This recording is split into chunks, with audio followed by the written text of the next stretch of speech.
Welcome, everyone, into Inside LAFC podcast. I am Max Bretos, and this is a special MLS Cup edition. As you all know, LAFC is back in the showpiece event, looking for a second MLS Cup and a second star on that shirt. So we have a massive podcast for you. Here in moments, we'll be joined by an elite panel of the most preeminent voices covering Major League Soccer in this country and in North America. The lead analyst for Apple TV, Taylor Twellman. Mo Adu, who is right up there alongside him covering this game and also working for Fox and CBS Paramount. And then Bradley Wright Phillips, who is in the studio for Apple in New York City covering these games. They'll all be involved in the coverage of this MLS Cup. We will talk to them about the game, the crew, and we'll even try and get a little prediction out of them to see how this game goes. Then Ryan Hollingshead, defender, goal scorer extraordinaire, will join us. We'll talk about the Houston game. We'll preview the Columbus game. And where does LAFC's spot in history lie now and if they are able to win the Cup on Saturday? Inside LAFC podcast starts right now.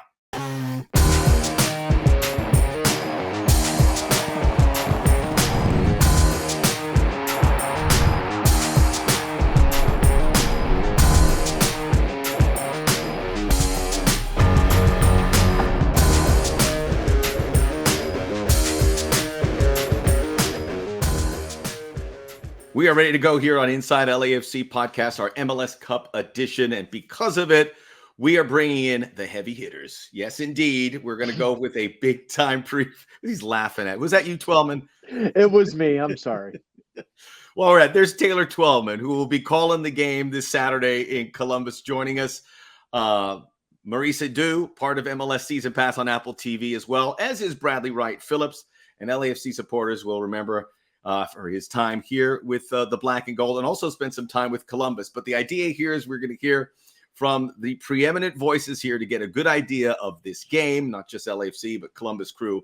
So you have everything in order, so you are ready to watch this game. We start with LAFC, and all you guys feel free to jump in. Taylor, I'll start with you. And this is a team that is the Western Conference champs again. And we look back at what they were able to do against the Dynamo. It's been a huge season, for better and worse, very long. This is going to be game 53.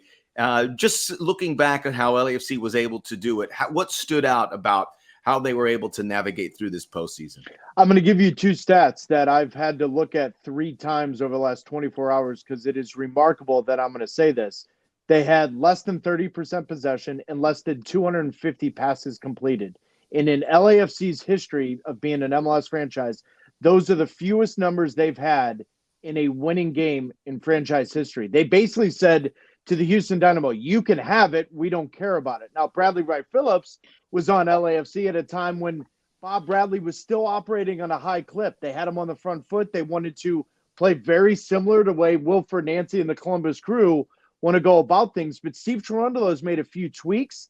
They've been consistent from last year to this year, and I find it interesting. I think Mo and I have had this conversation a couple times this summer. They've had 5 opportunities to win a trophy this year, and all 5 they've come up short. But I feel like this is the one they wanted the most. They wanted to repeat as MLS Cup champions. They've got a chance to do it. It hasn't happened a ton in Major League Soccer history. I just think it's very interesting, Max. They're going up against the Columbus crew that play the way LAFC came into the league playing, but now they've evolved to being more of a team that will defend low, get in transition, and they've had a little bit more success doing so. I just find it a little bit interesting. They're back in MLS Cup playing in that way. I look at that. Yeah, I like the evolution of this team. And you hit the nail on the head, Taylor, in terms of Steve Cherundolo. I've talked to him a few times this season, and a part of his response to bringing up the fact that they play a different style where it doesn't have to always be ball dominant, he was like, yeah, maybe that wasn't by design, but we've embraced it. We've brought in players that can support that style of play. They're not as deep as the squad they had last season, which played a huge role in them having success. But it's one of the most difficult things to get yourself back into this position. When you're the champions, you always have a target on your back every single match. I've been impressed by their playoff run. Right outside of the game against Vancouver, the first game against Vancouver, the fact that they've kept 3 consecutive clean sheets, right?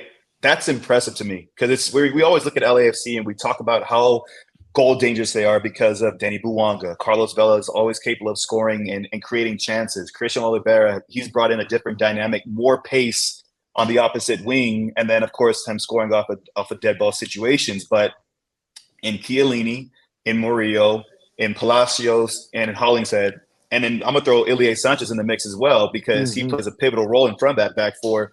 The way they've been able to lock down opponents, and like you said, Taylor, telling Houston you can have the ball. You can have the ball, but what are you going to do with it? How are you going to create chances? That's what stood out to me. And I almost look at this Columbus side, and we're going to talk about them. I know that a little bit later. But I look at this Columbus side, and I think it's an opponent that LAFC would welcome because they know that they're a team that is going to be ball dominant, that are married to their identity, which I love about them, but they're married to their identity and their style. And they will take risks. They will take gambles and try to create unbalances in wide areas. But that, in turn, if LAFC is clever and if they're precise with their passing, can also expose Columbus in transition moments. The one problem they'll have with that, Mo, is I think with LAFC, I welcome also this transition they had in their playing style. When I'd watched the beginning of the season, I wasn't sure what was going on with them. I thought they're so inconsistent. They're not playing the football I'm used to seeing. So I was confused. But now seeing that they've got the pairing of Chiellini and Murillo, they've been unbelievable through these playoffs. They've been solid and they can rest on that. But the problem they will have, I think, and like you said, we'll talk about Columbus, is Columbus a lot more dangerous in the final third. I think they got away with it a little bit. You can with Houston. Houston play pretty football, but there's nothing up front. There's no killers. Vancouver, they got a couple of killers, but not on that level. That's the only problem they might face. But in terms of how they're playing this season and what they're trying to do, I like it. Because Taylor, you said that I've been on the team where they were trying to play pretty and there was never a plan B. If we couldn't get the passing going and it wasn't fluid, we're losing that game. We weren't as solid at the back, we're losing that game. Now, this team, they can defend for almost 60, 70% of the game. And then they got a goal scorer in Danny Buwanga. Still Carlos Vela. He's still got to have a say in these playoffs. They got those threats up top, which makes them so dangerous. Can I ask you guys about Carlos Vela? Because he hasn't put up those huge numbers, but he has been ever present.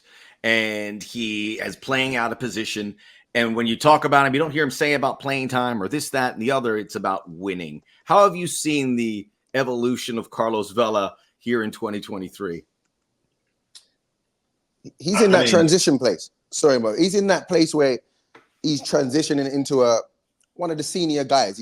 I'm not saying he's real old, but he's one of those guys. Old. Carlos, you my guy. That's your boy, BWP. You know what it shoulder is? to shoulder. You know what it is? He's not the star man on the team anymore. Yes, he's the main. He's the guy. He's Carlos Vela. He's the face of LAFC, but he's not the star man in the 11 anymore. And I think he's accepted that. It's not an easy place, as a legend to have to know that you're the second guy now. You are that guy, and I think he's doing that quite well. I saw in the last couple of games he's working more against the ball. Earlier on in the season, he looked a bit slow, a little sluggish. And Carlos, he carries a couple of injuries, but I think now he's finding that role where he's working against the ball, he's playing in some passes, and he's just finding a new role in the team. It's not an easy place to be. I think every top player, they go through a spell like this, especially if you two are both strikers, right? So you could probably attest to this more than I could because I was never a prolific goal scorer. But when you start getting older and maybe you're not as quick, maybe you're not as able to shift the ball quickly to get a shot off, or maybe you lost your finishing touch for that season, or you go through a little bit of a dry spell, the ability to still be able to impact a game and still be able to impact a team or force a team to still have to react to you defensively is an incredible asset. And I think that's what Carlos Vela has. You look in, you talk about the shifting of the mantle. This is Danny Buwanga's team. Yeah, it is. 100% is his team. But Carlos Vela still has a role to play, and I think that's the humility in him. He's still a competitor, and he's going to play, and he's going to fight like hell to say that this is still his team and that his role on the team is still significant. But I look at him now, and he has maybe even a bigger role to play because in not being the main man, you have to still have that responsibility to say, all right, this play is on to play Danny Buwanga in as opposed to taking this shot. Sometimes, and you guys know this better than I do, as a striker, you have to be selfish. But now he's kind of playing that quarterback role where it's like, how can I facilitate more? How can I potentially, let's say, if I drop deep, I'm drawing a center back out. It's not necessarily for me to get on the ball and do something special, but it's to open up space for an Oliveira to make an out to end run, or a Buwanga on the opposite side to have space to attack. And so, although his role has changed, I think his importance to this team is still almost intact with what it was before. The other part is potentially this is his last season with LAFC. He wants to go out as the same way he came in, as king of this hill in LA, and leave these fans with something to celebrate. It's an interesting topic, honestly, because I think Bradley and Mo, Max, did a good job of giving you the rosy side of things. Max, you've known me for a long time. He's got 0 goals in his last 15 appearances. I don't know if he's embraced the role. I really don't. Fair. I don't know. The conversation that he's being played out of position, I don't even know if that's true, because I don't think watching Christian Oliveira play, Carlos Vela can't play in that manner wide right anymore. He's not as an electric player that he was in 18 and 19, where we all loved him when he played for LAFC and scored 37 goals in a calendar year. I've been a little disappointed with Carlos, because I think Carlos, because of Buwanga and Oliveira, could be more impactful with the goals, the final product. He's got the ability with his left foot to pull a rabbit out of his hat. I get that. I just haven't seen it. I haven't seen it in 15 games. I get it. He may have 4 or 5 assists in those games, but I think Steve Cherundolo and LAFC on Saturday for MLS Cup, they've got to get something for Carlos Vela. Otherwise they don't win. I get Buwanga. I get Oliveira. The way Columbus plays, a false 9 could be a real nightmare for them. Carlos Vela has to take advantage of that. He wasn't great against Seattle. Was it turf? Whatever it may be, he has not been as impactful in the final third that I think he should be, because of Buwanga and Oliveira and that pace. And even you could see it with Ilie Sanchez at times, Kellen Acosta at times. There's frustration's too strong of a word, but you know what I'm trying to say. They want a little bit more from Carlos Vela, and it doesn't need to be explosive, but it's got to be dynamic. Those are 2 different things. I think he could be more dynamic as a false 9, and quite frankly, I think he's the X factor in the attack for LAFC on Saturday. I'd like to see him look like a Firmino. You remember Firmino? Yes. The goal. It wasn't all about goals for Firmino, but yes, he's having real impact in the game. I think Carlos can help in that way. But I will say that he has embraced it, just because I don't see him getting frustrated. I don't see him lazy. I don't see him walking around. You know, as a striker, one that's used to scoring, you're going to see something on the pitch, and I'm not seeing that from Carlos. Yep.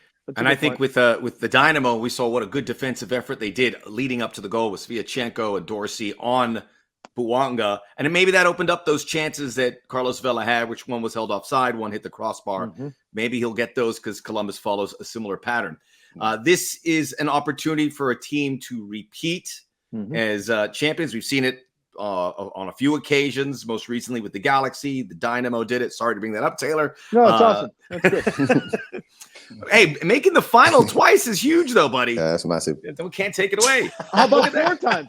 Well, back to back, I meant. But How about 4 times? 3 times in a row? How about 3 times in a row, Max? We can keep very going rare. Here. It's rare fine. My dog died over Christmas Eve. Do you want to bring that up too? Well, you're going to be a good one to answer this, but looking at LAFC being the best in the West again, a lot has changed over the years. Their schedule obviously is much more packed than it was with all the obligations that they had. But you think Chicho Arango, no longer with the team. Gareth Bale, even though he wasn't there a lot, was there when you needed him the most. Seba Mendez, Jose Cifuentes left in the middle of the year. Christian Teo, Maxime Crépeau's been out most of the year. It created a different structured build required by LAFC. But when you win an MLS Cup, repeating's hard in any sport. We know that, Taylor. But how have you seen how this team has adapted to prepare for another playoff run with some of the new players and how they've been able to get ready to do a similar thing? Well, I think Mo hit the nail on the head early on when he said this team's not as deep as it was last year. I couldn't agree more with that. I'd actually argue, though, this team's 11 is better than last year's 11 in the sense of where Buwanga is in the moment. Now, Chicho Arango, listen, imagine if LAFC actually found themselves a 9, guys, and had Buwanga to the left and Oliveira to the right and found themselves a number 9. And Carlos Vela became what you see what I'm saying? Like, they're not even operating at full tilt because Gonzalez has not turned out who they wanted him to be. Yet when the season started, I came into the season saying the top end, Tillman's better than Blessing. Tillman's better than Cifuentes. For me, he's got more quality in there. I think Aaron Long gives you more depth as a third center back than what they had last year. Crepeau coming back. So we take all of that out of the equation. I think this year, when I saw, and I was sitting next to Mo, when we saw them lose in Leagues Cup, I was like, I don't know if they're ever going to recover. I don't know if they got it. I don't know if they're ever going to get over the hump of getting to the end. But I think the international break came at the best time for them. I do. Because every single time, because of the congested schedule, LAFC got a little bit of a break. They came out guns blazing. Remember the first game in Leagues Cup? Remember the first game of this playoffs against Vancouver? The game against Juarez. Yeah. Yes. Yeah. Like they just, whenever they got a little bit of momentum or a little bit of a break, you saw the team that you saw at the beginning of the year. I don't know what you think, Mo. I almost felt like it was inevitable that they were going to be here on one hand. But on the other hand, when they lost the second seed to Seattle, I'm like, I don't know if they want to go win on turf. I'm with you, Mo. You said it earlier. Their playoff victory at Seattle, that is a victory that I don't think LAFC traditionally could win, yet Steve 100%. Cherundolo has found a way to get them to win that kind of game. Yeah. It's such an interesting conversation because I agree with you, Taylor. First of all, I think they've had moments this season where it's so easy for you to just nosedive, right? Yep. Because you come into the season as the champions. You've had a shift in some of the players that played a big role in your team that have gone out. Whenever you bring in new players, it's like it's a coin toss, right? You hope that they're going to hit the strides and hit the level that you expect, and that they're going to one up the player that they're replacing. Doesn't always happen, but you've seen this LAF team kind of go like this in moments. But it seems like they've hit the perfect form at the right time. I remember us having that conversation after Leagues Cup, and we're like, what the hell just happened, right? Yeah. And then Campeones Cup after that, and it's a final, and you're like, ooh, what just happened at home? You lose a final, and these fans are seeing another team parade and celebrate on your pitch. But there's a certain resiliency among this group, and I think There is. First and foremost, whenever you see that within a team, you have to look at the manager. So I give Steve Cherundolo a lot of credit in this scenario because he's been able to, one, create a culture, I won't say he's been able to change their style subtly, right? Some of it is because of personnel, but the other part is when you have players that have been used to playing a certain way, it's not easy to embrace the change, to say, hey, we need to be able to be comfortable without the ball as well. And you've seen that with this team. You look at some of the players on this squad, they're experienced now. They have winners who have been in this position before. But to your point, your question earlier, Max, about being the best in the West, I don't think any of these players are thinking about that because that's conversation for postseason. In this moment, that's done with. It's great that they've been able to get back to the top of the mountain in the West, but they don't care about that. They want to be back at the top of MLS. That's what this LAFC culture is shaped around. It's not just about having success in segments and in sections. And no, they don't. That means nothing to them. Yeah, you celebrate, you show that trophy, but that's all done and dusted. And at the biggest game of the season, for multiple reasons, Taylor said it, they had 6 trophies that they could chase this year. They all trickled away. But this one, not only would you have a chance to repeat, but this is your entryway into CCC, into CONCACAF Champions Cup as well. So there's multiple realms of motivation, Brad, that I look at with this game. But I just think that LAFC are well positioned because of Steve Cherundolo, because of the experienced players that have got over that hill last year in this final, and they're in the right form that you would want to be in going into the final. Exactly. Yeah, thanks. LAFC after last year, they needed to just get to here, no matter how it looked. And this is what I learned about them. It doesn't matter how it looks. I was judging them weekly. They don't look like how they used to. This is not right. He's not scoring. It didn't matter. And that's what I realized now. They needed to get to here with a fit squad. If you look at all their players now, everyone's fit, ready to go. I won't say everyone, but the main characters are fit. And now they're in with a chance. And this is all they need. This is all they needed. Look at Philly. I don't want to talk about another team. They couldn't do that. They went the exact same place. And they just didn't have enough. Cherundolo has got into the mental side of this. He's got them here. You said it. When did they go Seattle and win? I've been on a team for LAFC. We've gone to Seattle and we got battered. Yep. Battered because it's so difficult. It's not the same team. They got a different mentality. They just needed to be here, fit and ready, and they got a really good chance. Yeah, and maybe that is the when you look at the differences here. I didn't mention Steve Cherundolo, but a manager learning from year one to improving his game as a first year of a senior manager to year two. That's a significant part of all of this, and I think we saw that with Steve Cherundolo. And by the way, I said best in the West. I'm a superstitious person, so I didn't want to say best in MLS. But if they win, I was going to bring you guys all back and start this discussion again. So clear your schedules. All right. When you look at this matchup, Taylor, I'll start with you. What impresses you? I think we've talked about LAFC a lot. We'll revisit, but what impresses you about the crew and why are they here in this showpiece event? Not only here, but hosting it. They're here because they're not scared to go for it. And I think oftentimes teams are too scared when push comes to shove in the critical moments. They're scared to lose versus trying to win. Columbus is trying to win, and they're trying to win in their way. Now, they've gotten lucky, but you create your own luck. I'm of the mindset if you go for it and you're brave and you're bold, you can create your own luck. Patrick Schulte was some of the best saves you'll ever see against Orlando and then against Cincinnati, and it gives his team life. But Wilfred Nancy all week long, Max, for your listeners, he doesn't talk about the opposition. No.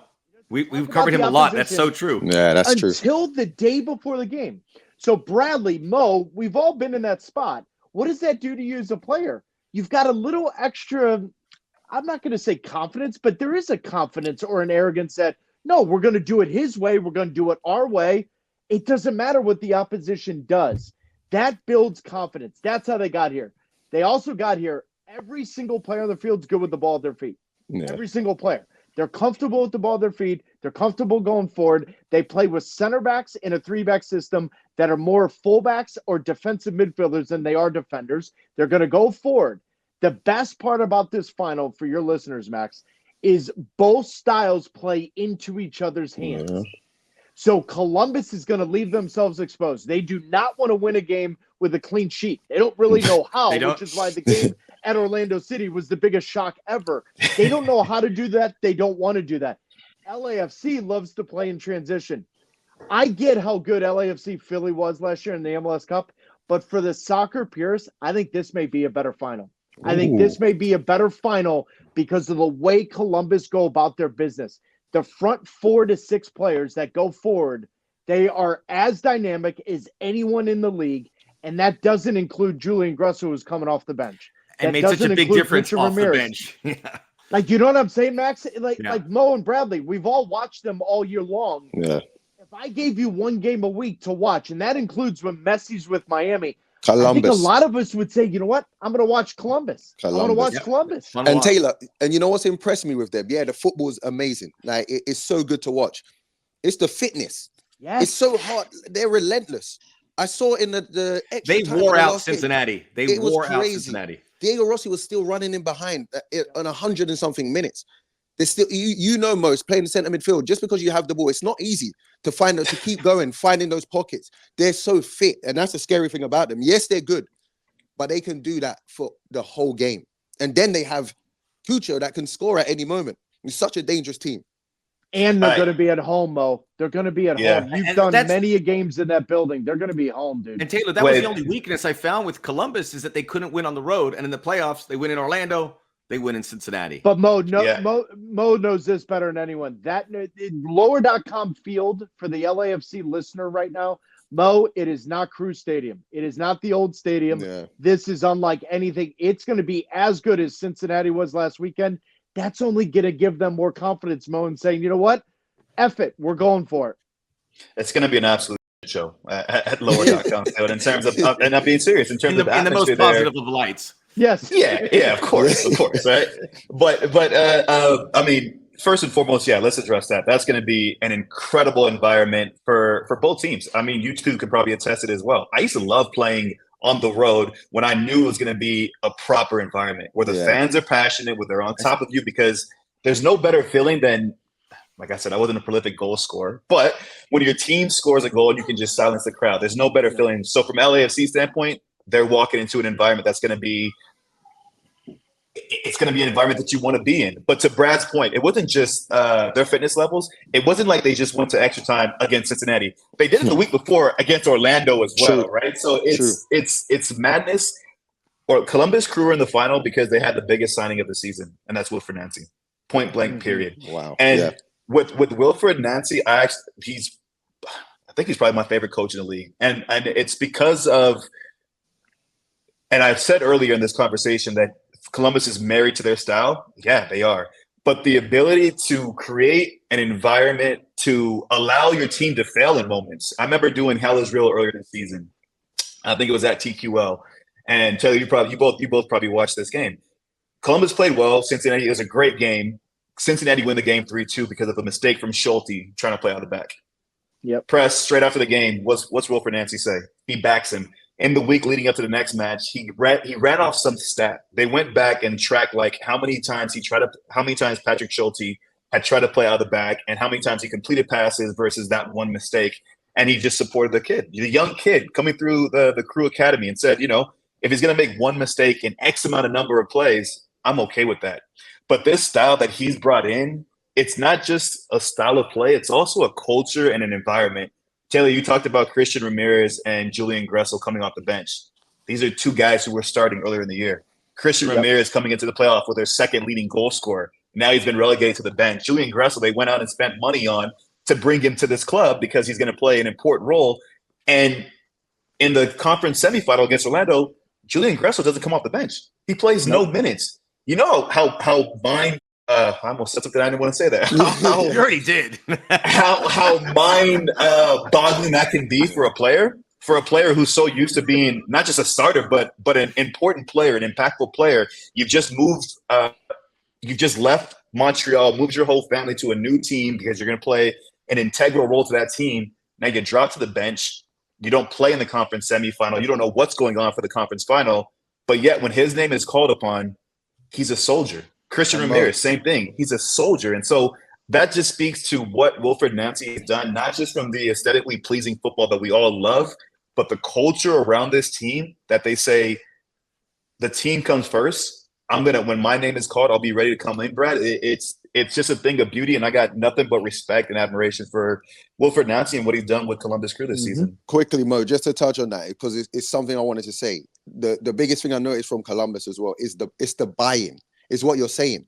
You don't get players sitting on the bench weekly and then coming on doing their job if they're not happy. I saw Darlington Nagbe crying. If you guys know Darlington, he just about talks. He just about talks. Kevin Molino hasn't touched the field enough this season. He's crying. That tells me they've got something going on in that locker room. In that building, there's something going on there where this means a lot more to them. There's a real buy-in at that place. And can I also just throw in there, right? Because Taylor, you were on the call of that Cincinnati game or the Hell is Real game, right? And things aren't going the way that maybe Columbus had scripted it, right? And so you start looking at some of the subs that get made. Wilfred Nancy takes off Aiden Morris. Everyone's probably scratching their head going like, what the hell just happened? What are you doing? But because these players throughout the course of the season have played different positions, sometimes out of position, you're being forced to learn to play different roles. I thought Alex Matan slotted in damn near seamlessly next to Darlington Nagbe. Almost better. He played better. Right? He played better than he was playing before he went there. That's what makes it such a difficult ask, I think, for LAFC is because one, I agree with Brad earlier when he said that what Columbus can do in the final third, Houston aren't at that same level. I don't think no team over the course of the season has shown that they were at that same level as Columbus in the final third. But also just the flexibility that these players have to play multiple roles comfortably. Sean Zawacki comes off the bench, can play center back, can play in midfield, can play left wing back. It's a team that's multifaceted in the way that they can create chances, the way that they can move you around to create the gaps that they want to create, whether it's centrally in wide areas and overloads and that kind of space. And then the variety of different ways they can score goals, whether it's Cucho and Diego Rossi combining, whether it's Julian Gressel coming off the pitch or coming onto the pitch to start playing service into the box. It just makes Columbus Crew a really difficult team to beat, especially at home. Max, what's important, though, for your listeners to understand is that Wilfred Nancy is a perfect example that people need to start thinking outside the box when they hire a manager. The fact that nobody other than Tim Bezbachenko called Montreal for Wilfred Nancy is mind-boggling. It's mind-boggling because we all knew Wilfred Nancy at Montreal. It's not like it's some secret that, where'd he come from? What he did with Montreal was fantastic. Thierry Henry had talked about him. Yeah. The point being is that minorities, black men, we've got to open up the eyes in the Pandora's box of saying we've got to find more diverse thinkers. It's not just who we are, the color of our skin, but the way he thinks. It's remarkable. You sit down with him, and I've sat down with him for hours now. He's got me second guessing some of the things I said. Now, I've given him golf tips. Just so you guys, I will make this abundantly clear. He's a degenerate golfer, and I'm helping him with his putting. But the point being, Max, important work. Wilfred Nancy's a great example. We got to start getting fresher, different, diverse ideas because it makes it more fun. Columbus has been a joy for me. In 14 years doing this, on one hand, I'm going to give you teams. Columbus 2023 is on that hand because of Wilfred Nancy and Wilfred Nancy only, because he made them fun every week, and scared money doesn't make money, and he is not scared to fail, which I love covering when I do. Max, I know you want to – sorry. I was just going to say, I just love Taylor. You guys are freaking out our audience with all this Columbus. No. Hey, you told us to give you an accurate picture. We're giving you an accurate picture of how we've seen this season play out. But the last thing I want to 100%. Say there, and Taylor brought it up, is the audacity in the way that Columbus went about bringing him here. I think we're so used to seeing in this league. It was a big swoop, Mo. I mean, they went out there. It was at Montreal, and they said, "This is the guy we want. We're gonna have to do business with Montreal to get exactly. It's so rare in this league, and I love that because we're so used to seeing a contract wind down, and then that coach becomes free, and then it's like, oh, okay, cool. Who are the candidates to fill this vacancy? And then a retread, and then Mo, it's a retread, and then you're like, oh, okay, whatever. No, go get your guy. You like him, go get him. I love that, and I just love that they took that approach and say, you know what, we're not going to wait for his contract to expire. We want him now. We're going to pay you what it takes. And that's why I said he was the biggest signing this season. And just to touch on, because this is such a rare matchup, they've only played 3 times. Last time was in 2022. LAFC have had some experience winning in Columbus, albeit with the old stadium in 2022 and also 2019. So this is a matchup that people maybe it's a little hard to get excited about because they don't play that often, but for all the points we have laid out, it's a great matchup. I love what you said about it being maybe one of the best we'll ever see, certainly perhaps higher than we saw in last year, where it was the 2 big clubs that made it through. So we have this matchup now, and we look at the game plan. I will also mention the atmosphere is going to be great. LAFC planning on 500-plus supporters and staff that will be down there to take in this game to give a little LAFC flavor in the stands there, although it's obviously going to be heavy Columbus crew. But let's look at this game plan. And by the way, also just looking out of the box for managers, I think LAFC experienced that with Steve Cherundolo as well. I know John Thorrington got a lot of pushback saying, hey, you're getting a guy with not much experience, and that's paid off in bushels in how LAFC have had these 2 years. So it's a great matchup, a part of all the other matchups we'll have, what's going to happen on the sidelines, which makes it a riveting final. But in the game plan, we've touched on a lot about what we know these teams are going to do. And you mentioned, Taylor, that Columbus are going to focus on them. LAFC are going to we'll try and put out some traps. But from the LAFC perspective, how do you see this game plan going? Columbus do score goals. They give up goals. They give up goals and they get goals back, as we saw in Cincinnati. Taylor, how do you see the game plan? Will it alternate at all here from the LAFC perspective? No, I think the most important part for LAFC is the moment when they win the ball, what did they do with it? Yep. The best counter-pressing team in this league is not LAFC. The numbers that LAFC create chances are from high turnovers, but that's in pressing moments, not the counter-pressing. I know I'm getting into the weeds, but I'm trying to explain something. The moment Columbus loses the ball, because they have 8 to 9 players in your own half, they've got you on numbers. They immediately turn you into precarious positions. I think Ilie Sanchez, Kellen Acosta, and whoever plays next to them, they're the focal point of this team. If they keep possession and bypass that first line of pressure, Bawanga could have a hat trick. I mean that. I'm not exaggerating.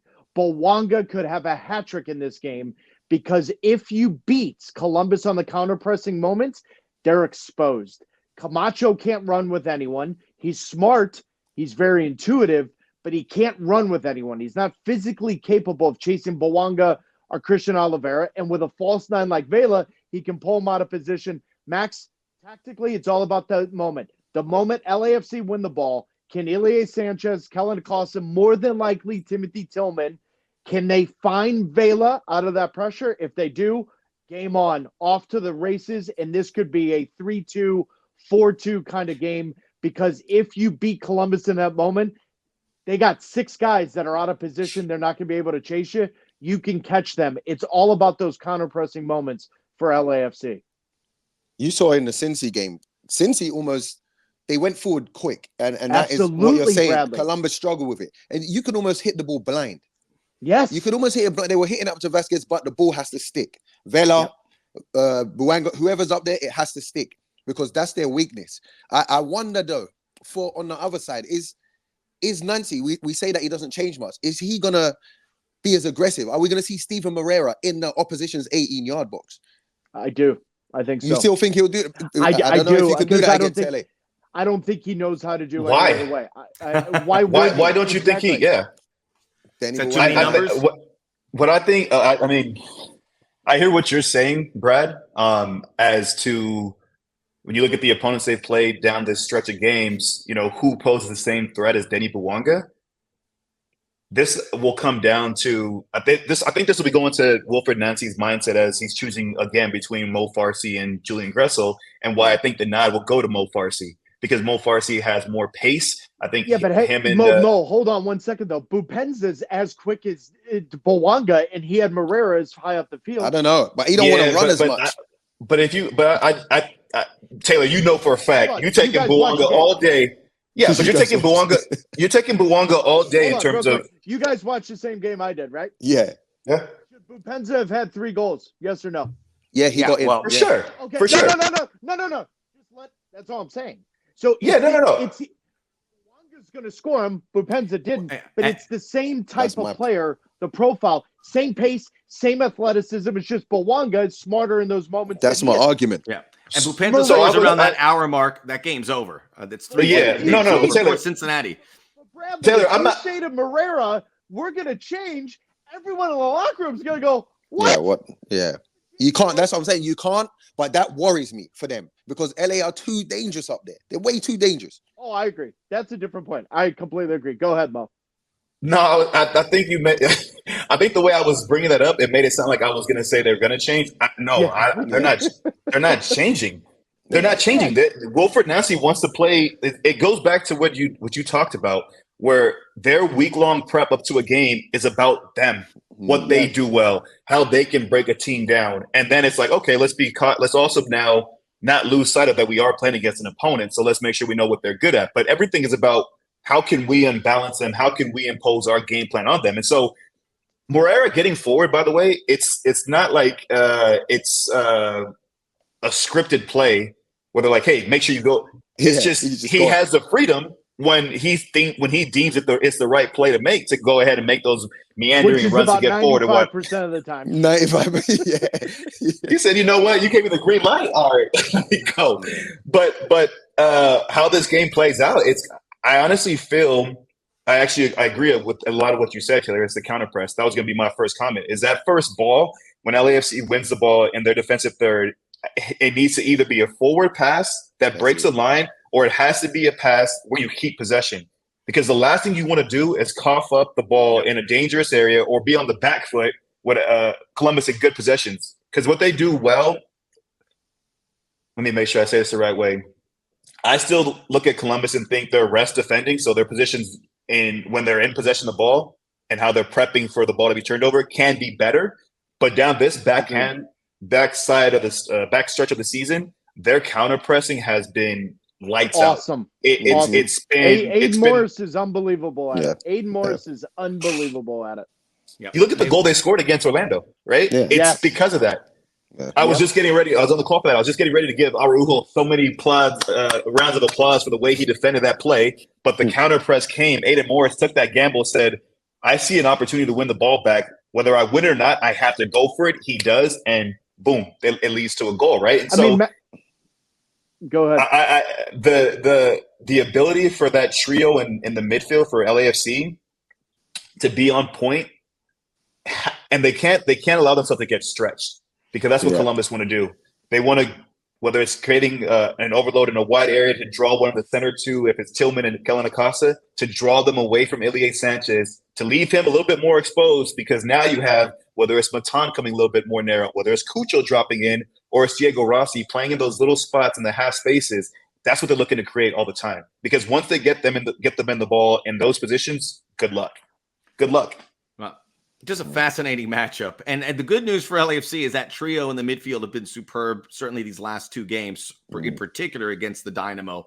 And that sets this table. I want one last final point here, and it was a tweet that Tom Bogert sent about what LAFC have done since they arrived in the league in 2018. Winning an MLS Cup, winning 2 Western Finals, winning 2 Supporter Shields, getting to a CONCACAF Champions Final, a Campeones Cup Final, 3 Golden Boots, an MVP. Even before the possibility of winning another MLS Cup.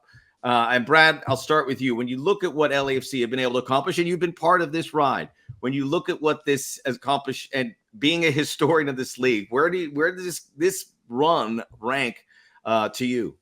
This is right up there. This is why you see a team like St. Louis come in and know it's possible, come in with no fears. I've walked around that building. I know what the franchise expects of you day in, day out. I didn't think it would be this dominant, this clear, but they've done a fantastic job. Everyone involved has got to be proud. But I'm just telling you from firsthand, walking around that place, there's a standard, there's a level, there's a culture of winning. It made me feel like I was almost in Europe. It made me feel like I was in England.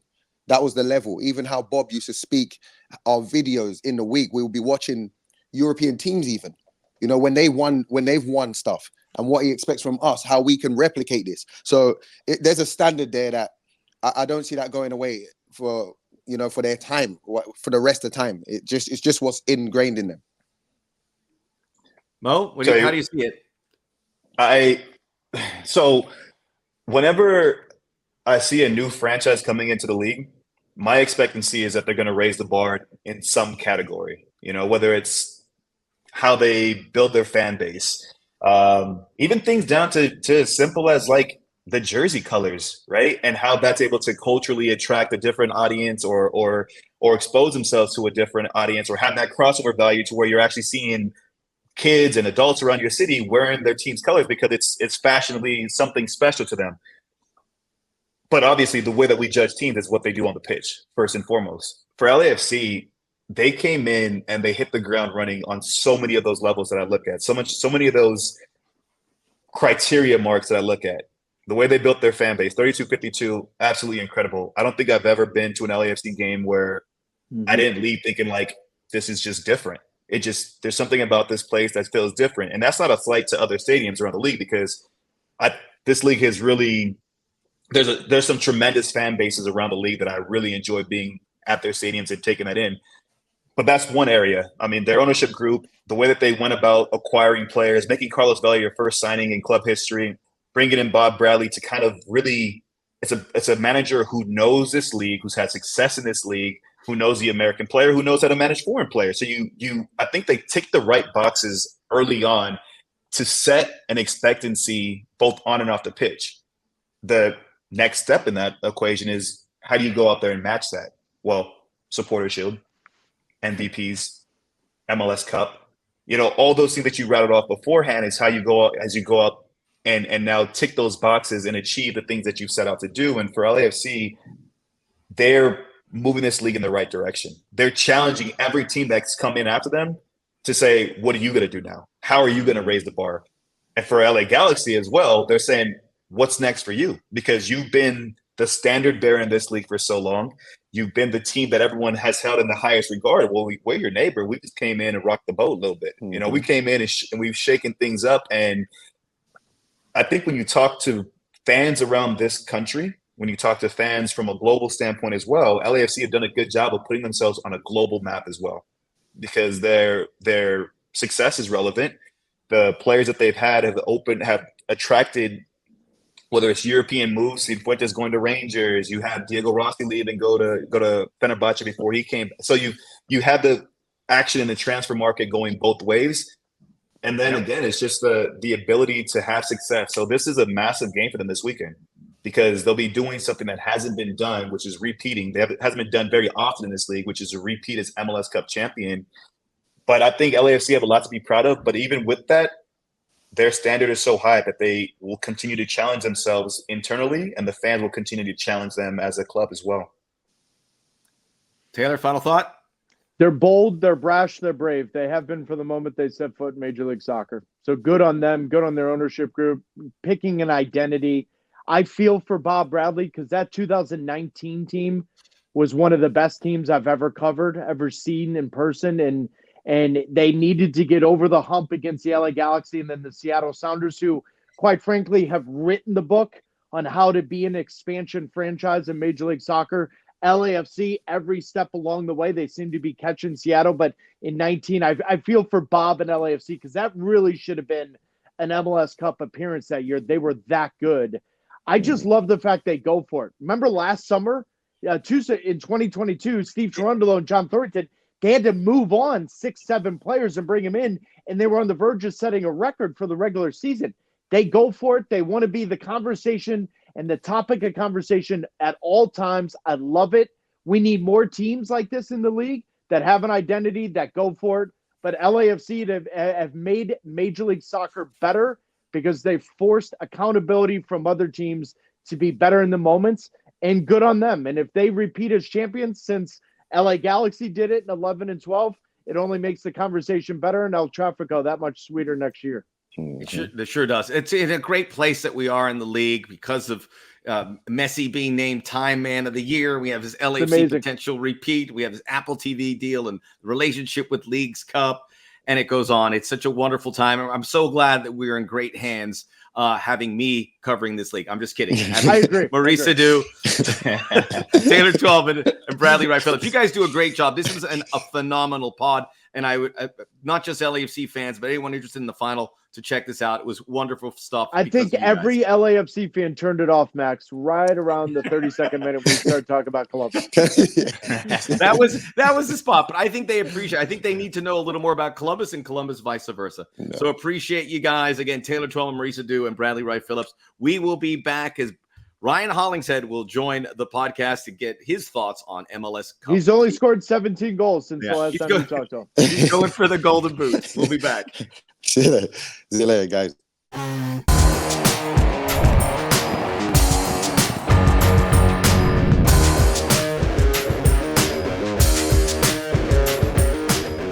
We are back here on Inside LAFC Podcast, and we welcome in one of the men of the hour, a guy who's given us so much for this podcast here in an incredible 2023. It is Ryan Hollingshead. Good to see you, Ryan. You've got to be over the moon right now. Not only making it to back-to-back MLS Cups, but being this scoring phenomenon. Yeah, thanks for having me on, Max. Good to see you. Obviously, we're stoked. We're in an awesome spot to go win another cup, and the guys are flying high right now. So we got one more step here in the way, but everything is going to plan, at least as of now. So the guys are just gearing up, getting ready to give everything we can for this next 90 minutes. I know I speak to so many who support or work with LAFC, and another incredible year with so many great memories, in particular the last couple of weeks, which has culminated in winning the Western Conference Championship. It is the first trophy. There were so many trophies on offer. We'll talk about some of those close calls, but you're able to finish it, and you've set the table to win the big one here in a week. Just this playoff run, and I will have a moment here where we'll compare it to 2022, but this playoff run, if you look at the challenges, the game plan to execute it where you've done such a great job, where you had to get by Vancouver in 2 games, the big break, win at Seattle, and then take care of business at Houston. Looking back, where were those key moments to make sure that the path would continue on to this point? Yeah, it's hard in the playoffs in this league, especially. Every moment is key. Any one of those teams can come in and upset us or take us out of our game. In playoffs, it's just like who wants it more, who's gonna, what ball is gonna bounce the right way. So many things can happen. So I think what I respect so much about this club here and the guys is we didn't take any club lightly. We were ready to go from minute one against Vancouver, even though it's 2 legs that you got to win and potentially 3 games and this whole new format and all that stuff. The guys were just ready to go from the get-go. And then going up to Seattle, an incredibly tough place to play, especially in the playoffs, and to have the performance we had there with the grit that we had, I think, again, just showed the different ways that we can win games. And I think that's been a huge addition to the team this year, is not just winning games by letting our attack dominate other teams' defenses and win, 4-2. A lot of games last year that we were winning with just high score lines. And this year we've been really, really good defensively, so solid, so gritty, able to just grind out some wins when we've had to. And so you just put all that together, and then, a Houston team right now that's been in amazing form, playing some of the best football they've played since I've been in the league, honestly. And so to come home and beat them 2-0, another shutout, it's just like all those games, we offered a little something different. LAFC showed a little bit different what they can do in each of those games, and all of them show combined who we are as a team, who we are as a club, and hopefully what we can do in the final coming up. Everyone really wants it, and I love what you said, that you want it more, and we've seen that in the playoffs. And I would say it applies to your goal scoring prowess. 3 playoff goals. And I mean, I think you said it after the game. It's about being in the right position. And that one, the ball came off Steve Clark, and then before anyone could react, it's there in the back of the net off your foot. How do you approach those moments, set pieces or other, where you can get into a goal scoring opportunity because you continue to put up big numbers offensively for a defender? Yeah, it's it is a little bit about being in the right place at the right time, for sure. But you've got to know the right places to be, right? You can't just be hanging out in the box and hope the ball is going to fall to you. And so it's knowing your opponents. I think I said this in the press conference after the game. It's like I've played against Steve Clark in this league for a long time. Played against a Houston team, being in Dallas before this. Played against this Houston team so many times. And so you put all that together, and it's like you start to just see little spaces where it's like, okay, there might be a rebound here on a goal. There might be a space to sneak in behind here, and you start kind of putting that together. So, I pride myself in finding good spots in the box and love to get in on a set piece goal. So it is crazy to think about the goals that have been scored in the postseason. It's not my main goal. My main goal is the shutouts, and we've been getting those as well, which is huge. But man, in playoffs, we've said this from day one, set pieces are huge. And if we can change the game off a set piece, we're ready to do it. And I'm ready to be a part of that. So you can really put teams away in playoffs with set piece goals. That game was obviously, it changed with that set piece. But by the way, I know it's the defensive wherewithal, and we're going to talk about it. But certainly you've had to remind Denny Bouanga that you're creeping up to his bumper with regards to playoff goals. He has 4, you have 3. What if at the end of MLS Cup you have, say, 5 and you have more than Denny? Yeah, I told him, even if I score in the final and we tie 4-4, I told him he has to give me the golden boot, and I'll hold on to the trophy for him. So we'll see if we can make that happen. If it does happen, let us know. We want to film it and make a big ceremony out of it. So it'll be very cool. The defense has been phenomenal. And the old adage, defense wins championships. I mean, it's cliche, but it is applying to you guys. 320 minutes without conceding a goal. Seattle, you did it in a certain way with Maxime Crépin making some big saves. Houston didn't really have those chances. We always hear about, we give the credit to certain people on the defensive side. We know that it is key that everyone defends. How has the defensive game plan fallen into place for you guys in this postseason? Well, I think it's been there. And I think the defenders we have, the squad that we have, even our, central midfielders, they just defend and work like crazy. And our wingers, think about guys like Denis, Golden Boot winner. And this guy is defending so hard. He's working both sides of the ball. Kike, same, Oliveira, same. So having a squad like that works both sides of the ball is huge, huge, huge. But I think it's shown too that we've just had the whole year, and it's different in playoffs when you get to focus one game per week, win or move on, lose or go home. You've just got everything on the line.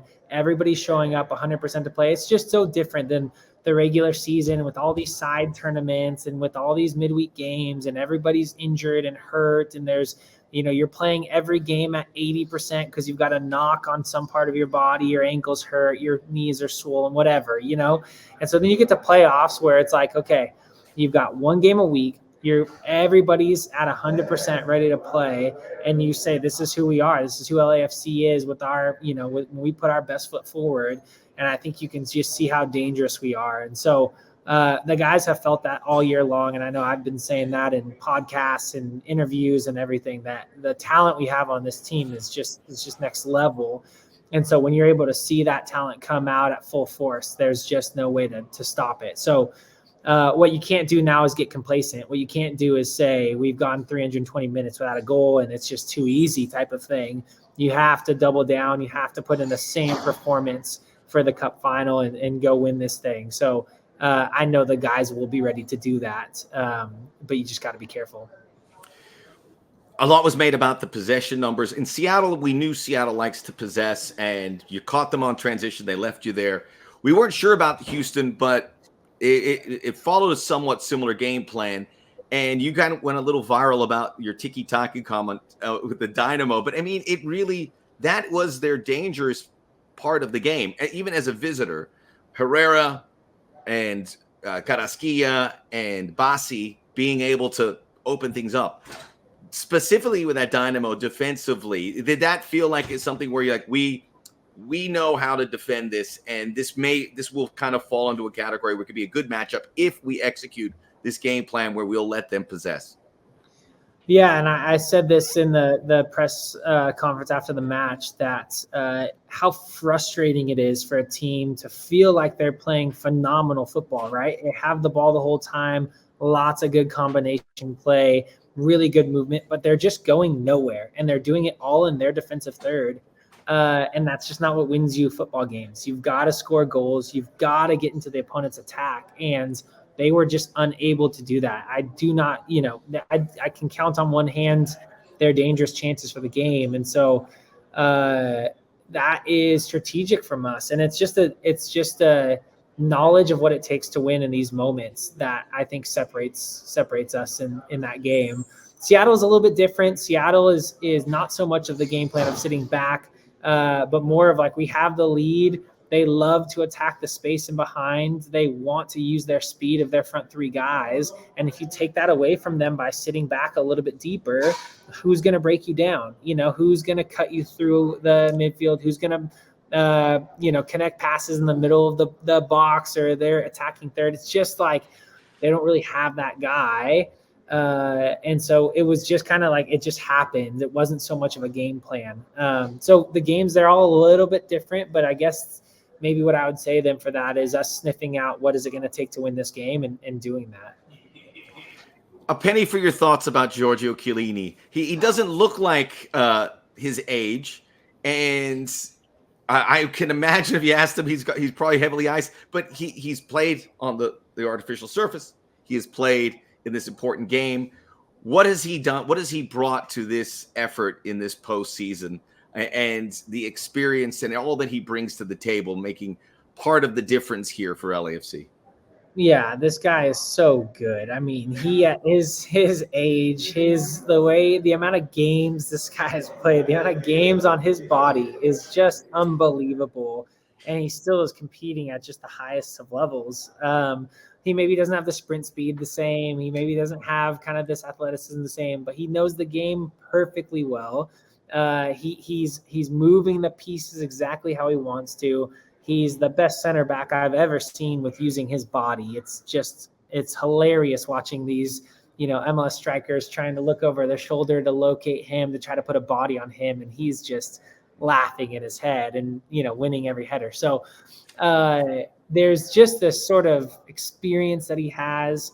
that sets him apart. But then I've said this as well. It's what he does inside the locker room. I mean, he's got a group of guys here in this locker room that just love him, that will do anything for him. He is just interacting with every single player, sharing what he knows about the game, sharing what he thinks it's going to take to win.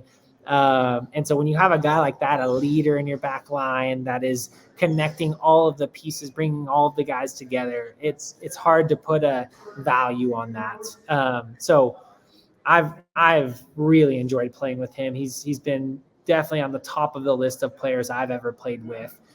Just because of his love for the game, his knowledge of the game, his love for his teammates. I mean, from day one, this guy came in, just what can I do to help? I want to be a part of this. So a beautiful human being, no doubt about it. It's been great to see him have certainly this moment here in these playoffs. I want to talk about the season, which was like none other. And you touched on it about just the hurdles to have to clear. And how amazing it could have been, because you had the CONCACAF Champions Final, you had the Campeones Cup Final, and you were competitive in those games, and there was the Leagues Cup quarterfinals, and then this is going to be game 53 on Saturday. You were at the All-Star game. I mean, was there a moment where you're like, I mean, knowing that you could be refreshed and healthy this time of the year, but a moment in the summer, you're like, this is overwhelming. Yeah, it's crazy, and it's so out of the normal rhythm of the MLS. You know, I've been in the league for a long time, and it was like this year, for some reason, it was the extra Leagues Cup games. For me, it was making the All-Star game. It was like making a really long run in the Champions League, getting to the final, you know, playing all of those games. It was just all of that combined in 1 year, where you go from a non-CONCACAF experience for a couple of years for me, and to a year with CONCACAF, with Open Cup, with Leagues Cup, with just all of these things added on. And it was brutal. You know, it's just so hard on your body. And you can see it in moments throughout the season where it's like the guys are just exhausted. The league doesn't allow rosters to be super deep here with their kind of salary constraints. It's just hard to fight through all of that stuff. So the mentality here has been amazing. There's not been a guy complaining once about any of this. It's just like, hey, I'll give you everything I've got. I don't know how much I have, but I'll give you everything. And if you need me starting again, I'm ready to go, and I'll give it all. And so the mentality's been good, but I don't know. I don't know if you change. I don't know what you change. I don't know how you kind of handle it.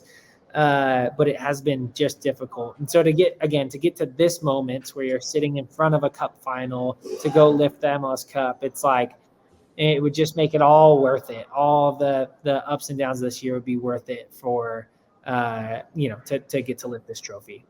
It has to be fulfilling, though, for a player to have gone through that process and now to, at the back end of it, still keep above water, because a lot of clubs that have gone through what you did haven't made an MLS Cup. Never. I don't think there is one that has done it. Is there some sort of satisfaction saying, I've been through that, I know what it's like?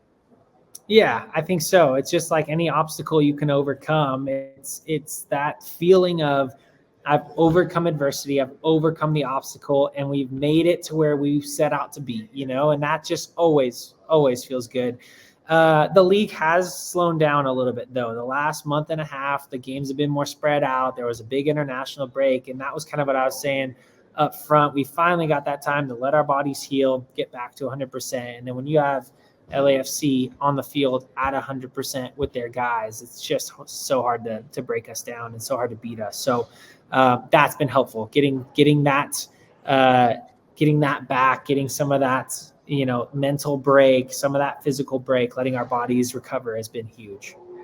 So now you're chasing history, back-to-back MLS Cups, which is very rare, very rare for a club, very rare for a player to have won two. Is there something different in Ryan Hollingshead from chasing that first cup to win at, and now, okay, I have that cup, and how you have to calibrate your mind and your body to try and do it again, and the process, and what that brought out in you in a player to know, hey, winning is great. This is something different and rare. Yeah. I think there's a couple things. The first thing is, you know the feeling of it, right? We won it last year. We know how good that felt. We know the joy that comes from looking through a season and saying we put everything in and we got to the pinnacle, like we got to the top, we won it, we lifted the trophy. That feeling in sports there's nothing better. So I think having that and being able to look back on that and say, let's do it again, gives you even a little bit more motivation, because it's not this unknown, like, oh, what's it going to be like? We know exactly what it's like, and it's the best feeling in the world. Let's get there. The other thing is we're one game away. So we've put ourselves in, through all of the struggle of the season, through all of these playoff games to get to this point. Now let's go win it. And then the final point, I think too, for us is you always want to be remembered. Winning a cup, you're remembered forever for winning a cup, but winning back to back, it's like you're starting a legacy for a club that will just etch your name in history forever. And so for me, there's even a little bit more of the I just want to put myself in a different category. I want these guys, this club, to put itself in a different category, not just the, like, I've won an MLS Cup category. Now we can take that even next step, which is a dynasty sort of step. And so I know that's what the guys are looking for. That's very exciting, Ryan. The one thing that's different, though, you said you went through it. You had to go on the road this time. Everything was at home. Well, what has it been like there? You're going to be in Seattle. You went to Seattle, which is one of the toughest places to play. And now you're going to go to Columbus, which is a very tough place to play. How has that changed you as you prepare for a team that deserves to be there in Columbus Crew? And that dynamic that has changed from 2023 that you didn't have to do in 22.